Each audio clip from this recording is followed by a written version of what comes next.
NFL free agency is open, baby. The money is flying, and a handful of teams have already made it very clear they are either trying to win right now or quietly preparing excuses for why this transitional year was always part of the plan.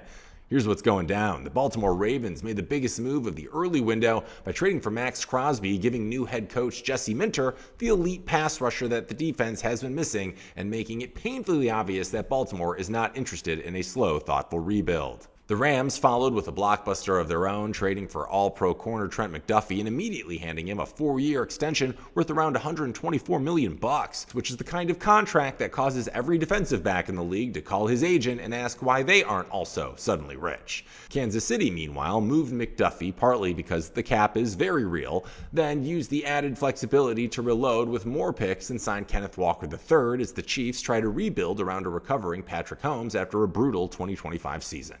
And then there's the Las Vegas Raiders, where the team gave center Tyler Linderbaum a 3-year, $81 million contract, making him the highest paid center in NFL history by such a ridiculous margin that every center in football should probably send him a fruit basket. Not everybody came looking out roses, however. Dallas missed on Maxx Crosby and pivoted to Rashawn Gary, which is a little like losing out on a Ferrari and telling yourself the used Audi still has character. Philadelphia lost Jaelan Phillips, which makes Vic Fangio's pass rush problem very real again, and Atlanta added Tua Tagovailoa while Michael Penix Jr. recovers from a torn ACL, which is not exactly the vote of confidence young quarterbacks dream about. Welcome to Why It's Trending Daily. I'm Hank. This is where I break down the stories everyone's suddenly Googling, and I explain to you why they matter.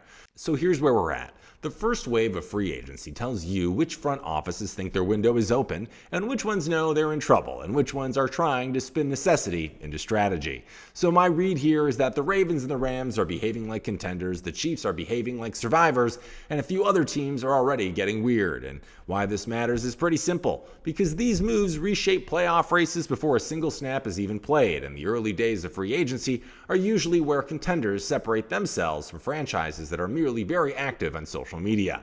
And we're still early, which means the next few moves could get even more expensive, more desperate, and more revealing. I'm Hank, here to explain the chaos, not hype it. If you want clarity instead of noise, you're in the right place.